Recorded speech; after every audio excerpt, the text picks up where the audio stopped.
سکون. انسان سکون کا متلاشی ہے. انسان کبھی یہ تصور کرتا ہے سکون ملے گا تو کہاں ملے گا. سکون چاہیے.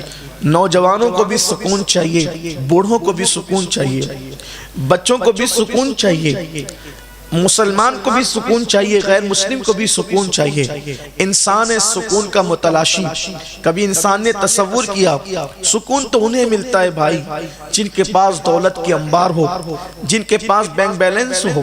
لیکن اگر ہم دولت مندوں کی زندگی کو دیکھیں گے, دراصل ہم لوگ وہ لوگ ہیں جن کا تعلق عام طور پر غریبوں سے بھی ہے اور دولت مندوں سے بھی ہے.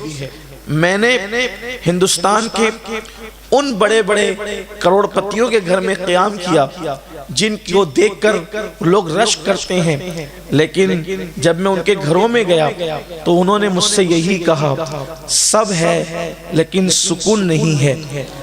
اگر انسان یہ بات سمجھ لے, ایک بات اپنی بات کو آگے بڑھانے سے پہلے یہ کہوں گا کہ دیکھیے انسان کسی اور کے ظاہر کو دیکھ کر یہ سمجھتا ہے کہ اس کے پاس مجھ سے اچھی چیز ہے, لیکن اگر آپ اس کے دل کی جا کر کے پوچھیں تو پتا چلے گا کہ جو دکھ آپ کے ہیں اس سے کہیں زیادہ دکھ اس کے ہیں جو آپ کو آپ سے اچھا سمجھ میں آ رہا ہے.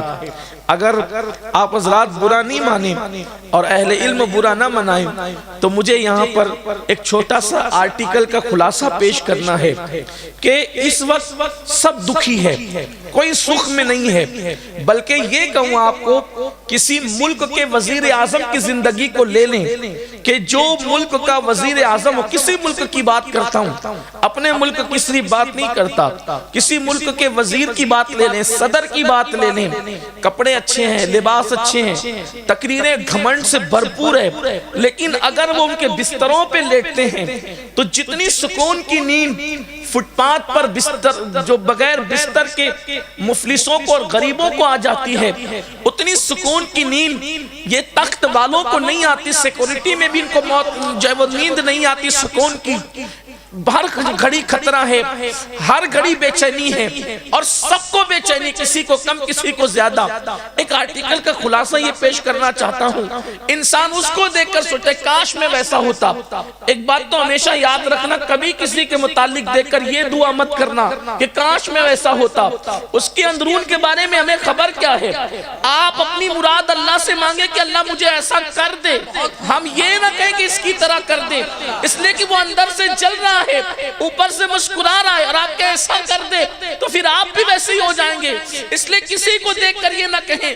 کہنے والے کہتے ہیں میرے ہونٹوں پہ دکھاوے کا تبسم ہے مگر, میرے ہونٹوں پہ دکھاوے کا تبسم ہے مگر میری آنکھوں میں اداسی کے دیے جلتے ہیں.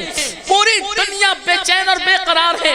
وہ جس آرٹیکل کا خلاصہ پیش کرنا چاہتا تھا وہ یہ ہے, ایک مرتبہ ایک کوا ڈال پر بیٹھا اور اس کوے نے دیکھا کہ کوے کے سامنے ایک بگلا ہے جو کسی دریا سے پانی پی رہا ہے. چمکتے ہوئے بگلے کو دیکھ کر وہ بگلے کے پاس گیا. وہ کوے نے کہا یار تم کتنے اچھے ہو, کتنے خوش نصیب ہو, کتنے خوبصورت ہو, یہ میرا کالا رنگ دیکھو, میری چونچ بھدی بھدی دیکھو, میں کیسا ہوں یار, تم کتنے اچھے ہو. تو بگلے نے کہا یار تمہارا جو دکھ ہے وہی دکھ تو میرا بھی ہے کہ میں تو طوطے کو دیکھتا ہوں تو سوچتا ہوں یہ کتنا اچھا ہے, میرے پاس تو صرف ایک ہی رنگ ہے, وہ بھی میلا ہونے کا خوف ہے, وہ ہرا ہرا. پھر اس کے بعد اس کے گلے میں خوبصورت لال سا پٹا. ہم تو بولی نہ بول سکیں, وہ تو انسانوں کی بھی بولی بول لیتا ہے. کبھی آپ نے طوطا دیکھا ہے؟ ذرا جا کر کے دیکھو, اس کے پاس تو دو دو کلر ہے. دکھ اس کو بھی تھا. اس کے بعد وہ چلا کوا طوطے کے پاس. طوطے کے پاس پہنچا, طوطے سے کہا یار تم تو بڑے خوبصورت ہو, میں تو سمجھتا تھا کہ بگلا بڑا خوبصورت ہے. ایسے میں طوطے نے کہا جو دکھ آپ کا ہے, جو دکھ بگلے کا ہے, وہی دکھ میرا بھی ہے, اس لیے کہ میرے پاس تو صرف دو ہی کلر ہے, میرے پاس صرف دو ہی کلر ہے. وہ مور کو نہیں دیکھتے, اس کے تو ہر جو وہ پر کے اندر ایک خوبصورت سی ڈیزائن ہے, بڑی حسین ڈیزائن ہے. کوے نے بڑی سادگی سے پوچھا یار وہ مور کہاں ملے گا؟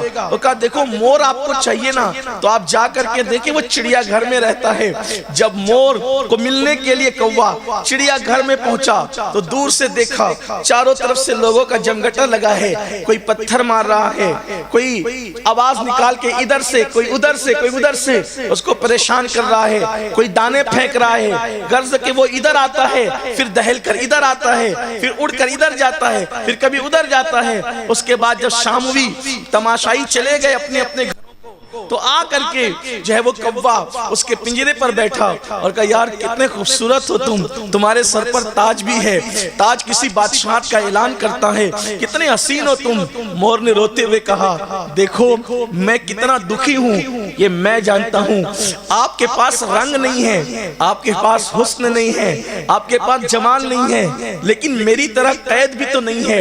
اتنی خوبصورتی کو میں کیا کروں جس سے میرے دل کو قرار نہیں ہے، اس لیے کہ تم جہاں چاہتے ہو اڑ سکتے ہو، جہاں چاہتے ہو جا سکتے ہو، جس سے چاہتے ہو مل سکتے ہو، یہ حسن ہی تو ہے جو پیروں کی زنجیر بن گیا ہے اور چڑیا گھر کے پنجرے میں مجھے قید کرا دیا ہے۔ اس دن کوے کو احساس ہوا کہ میں مور سے بھی زیادہ جو ہے وہ تقدیر والا ہوں، اس اعتبار سے کہ مجھے آزادی میسر ہے، جہاں جہاں آنا جانا میسر ہے۔ تو میرے عزیزوں سب کا دکھ ایک ہے، پتہ چلے یا نہ پتہ چلے، دولت مند بھی بے چین ہے، مالدار بھی بے چین ہے، غریب بھی بے چین ہے، مفلس بھی بے چین ہے، جو ایک نہیں چار ٹائم پیٹ بھر کے کھانا کھا رہا ہے وہ بھی بے چین ہے، اور جو بھوکا ہے وہ بھی بے چین ہے، جس کے بدن پہ خوبصورت کپڑے وہ بھی بے چین ہے، جس کے بدن پہ پیون کے لباس ہے وہ بھی بے چین ہے۔ آج گھر گھر میں آگ لگی ہوئی ہے اور وہ آگ بے چینی کی آگ ہے۔ بیٹیوں کا باپ اس لیے بے چین ہے کہ اس کو بیٹیاں ہی بیٹیاں ہیں، وہ شادی کرے تو کیسے، پرورش کرے تو کیسے، ان کے لیے جو وہ نباہ کا ذریعہ لائے تو کہاں سے، اور باپ جو وہ بیٹوں کا باپ وہ بھی بے چین ہے، اس لیے کہ بیٹے بے وفا ہو گئے ہیں، بیٹے باغی ہو گئے ہیں، بیٹے غدار ہو گئے ہیں۔ بیٹیوں کا باپ بھی بے چین، بیٹوں کا باپ بھی بے چین، اولاد ہے وہ بھی بے چین، اولاد نہیں ہے وہ بھی بے چین، علم والا ہے وہ بھی بے چین، علم نہیں ہے وہ بھی بے چین۔ تو یہ بے چینی کی بلا آئی کہاں سے اور بے چینی کس وجہ سے ہے، تو اس کو سمجھنا ہوگا۔ سکون کا متلاشی انسان اگر سکون ڈھونڈنے نکلا ہے تو آؤ بے چینی کیوں ہوتی ہے، بے قراری کیوں ہوتی ہے، انسان بے چین کیوں ہوتا ہے؟ دراصل بات اتنی ہے، انسان کا وجود دو چیزوں کا مرکب ہے، انسان کا وجود زندہ وجود دو چیزوں سے ترتیب پاتا ہے، ایک تو خاکی جسم ہے اور ایک تو نوری روح ہے۔ جسم اور روح جب دونوں ملتے ہیں تو انسان کو زندگی ملتی ہے، انسان کو حیات ملتی ہے۔ جسم بنائے خاک سے، روح بنی ہے نور سے، اور پھر روح جو ہے وہ اللہ کی طرف سے عالم بالا سے آئی ہے۔ اللہ کا فرمان ہے وَنَفَخْتُ فِي مِن رُوحِي، تو میں نے انسان کے اندر اپنی روح کو جلوہ گر کیا، اپنی روح کو ڈال دیا۔ قرآن اس کو امر ربی بھی کہتا ہے، رب کا حکم بھی کہتا ہے، امر بھی کہتا ہے۔ تو یاد رکھو جسم کی فطرت میں خاکیت ہے، جسم کی فطرت خاکی ہے، جسم کی فطرت خاک نشینی ہے۔ اللہ اکبر، جسم کو کھانا چاہیے تو سکون ملے گا، جسم کو ہوا چاہیے تو سکون ملے گا، جسم کو پانی چاہیے تو سکون ملے گا، جسم کو نیند چاہیے تو سکون ملے گا۔ لیکن جسم کے پرسکون ہونے سے کبھی انسان پرسکون نہیں ہوتا جب تک کہ روح پرسکون نہ ہو۔ سکون کے لیے روح کا سکون ضروری ہے، روح پرسکون ہوگی تو انسان بھی پرسکون ہوگا۔ میرے پیارے آقا علیہ السلام کے پیارے دیوانوں، تو یہ جو روح ہے، روح یہ آئی ہے عالم بالا سے، اللہ کی طرف سے۔ تو اس کو سکون کس طرح ملتا ہے؟ جیسے مچھلی کو سکون پانی میں ملتا ہے، درندوں کو سکون جنگل میں ملتا ہے، پرندوں کو سکون ہواؤں میں پرواز سے ملتا ہے، ویسے روح کو سکون اللہ کے ذکر میں ملتا ہے، اللہ کی عبادت میں ملتا ہے، اللہ سے وفا میں ملتا ہے، اللہ کے قرب میں روح کو سکون ملتا ہے۔ اللہ اکبر، تو جب انسان اللہ کی عبادت کرتا ہے روح پر سکون ہوتی ہے تو اس کو سکون مل جاتا ہے، اللہ کا ذکر کرتا ہے روح پر سکون ہوتی ہے تو اس کو سکون مل جاتا ہے۔ اسی طرح جب رب کا قرب اختیار کرتا ہے روح پر سکون ہوتی ہے تو اس کو سکون مل جاتا ہے۔ اللہ کی خشیت میں گناہوں کو یاد کر کے آنسو بہاتا ہے روح پر سکون ہوتی ہے، اس اس کو سکون مل جاتا ہے۔ پھر انسان بے چین کیوں ہوتا ہے؟ جب انسان گناہ کرتا ہے، جب انسان آوارگی کرتا ہے، جب انسان عیاشی کرتا ہے تو روح بے قرار ہوتی ہے، اور جب روح بے قرار ہوتی ہے تو انسان کا پورا وجود بے قرار ہوتا ہے، انسان بے قراری کا شکار ہو جاتا ہے۔ جیسے مچھلی کو اگر پانی سے نکال کر مخملی گدے پر ڈال دیا جائے تو بتاؤ، گدا تو مخمل کا ہے لیکن کیا مچھلی کو سکون مل سکتا ہے؟ مچھلی کو اطمینان مل سکتا ہے؟ نہیں نہیں، مچھلی کی قرارگاہ، مچھلی کی سکون گاہ واللہ اکبر مخملی گدے نہیں ہیں، نرم نرم بستر نہیں ہے، بلکہ مچھلی کے لیے سکون پانی ہی میں ہے۔ اگر آپ پرندے کو نکال کر سونے کے پنجرے میں قید کر دے تو بھی اس کو وہاں سکون نہیں ملے گا، کیونکہ سونے کا پنجرہ اس کی جگہ نہیں، کھلی فضاؤں میں پرواز کرنا یہ اس کی جگہ ہے، اس کو سکون وہاں ملے گا۔ آج پوری دنیا اس لیے سکون کو ڈھونڈ رہی ہے، اور پوری دنیا اس لیے بے قرار ہے کہ پوری دنیا کے اندر گناہ بڑھ چکے ہیں، پوری دنیا کے اندر جرائم بڑھ چکے ہیں، اور وہ بھی ایسے ایسے گناہ جن کا نام لینے میں شرم آتی ہے۔ آج پوری دنیا کے اندر مسلم ہو غیر مسلم ہو، علم والا ہو جاہل ہو، امیر ہو غریب ہو، آج پوری دنیا کے اندر اللہ اکبر زنا کی وبا بڑھتی جا رہی ہے۔ پوری دنیا تو اپنی جگہ، ہمارے ملک پیارے ہندوستان کے اندر گینگ ریپ کی واردات، زنا کے اڈوں کی آبادی، پکنک کے نام پر، لڑکیوں سے دوستی کے نام پہ باضابطہ طور پر زنا کو، بدفعلی کو رواج دیا جا رہا ہے۔ کہیں پر سودی کاروبار، الگ الگ سنگٹھنوں کے نام پر مسلمانوں کو سود میں، بیعت میں گرفتار کیا جا رہا ہے، جبکہ حضرت مفتی صاحب قبلہ موجود ہے۔ آپ کو پتہ ہونا چاہیے ہمارے مذہب کی تعلیم یہ ہے کہ بھوکے رہنا تو گوارا کر لو، مگر سود کے لقمے کو کبھی گوارا نہیں کرنا، اس لیے کہ ہمارے آقا سچے نبی صلی اللہ علیہ وآلہ وسلم نے فرمایا جس نے سود کا ایک لقمہ کھایا گویا اس نے اپنی ماں کے ساتھ 36 مرتبہ زنا کیا، اتنا عذاب اس کو دیا جائے گا۔ میں پوچھنا چاہتا ہوں قوم مسلم سے، داڑیاں لمبی کرنے سے دلوں کو سکون نہیں ملے گا، صرف سروں پر خوبصورت ٹوپیاں پہننے سے دلوں کو سکون نہیں ملے گا۔ یاد رکھنا سکون دل میں آتا ہے، اور اس کے بارے میں آقا فرماتے ہیں التقوی ہاں ہونا، تقوی یہاں ہے، اللہ کا ڈر یہاں ہے، اللہ کی خشیت یہاں ہے، پرہیزگاری یہاں ہے، عشق مصطفیٰ یہاں ہے۔ دل کو آباد کرو، جسموں کو آباد کرنے والوں اپنے دلوں کو آباد کرو۔ گناہ بڑھ رہے ہیں، کوئی جھوٹ بول رہا ہے، کوئی نماز کو ترک کر رہا ہے، مجھے بتاؤ اتنی بڑی خوبصورت جامع مسجد بنانے والوں میں تمہیں خراج عقیدت پیش کرتا ہوں، لیکن بڑی معذرت کے ساتھ اتنی بڑی مسجد بنی ہے، یہ جمعہ میں بھرے گی بس، اور جمعہ میں بھرے گی، اور وہ بھی صرف 2 رکعت کے لیے بھرے گی۔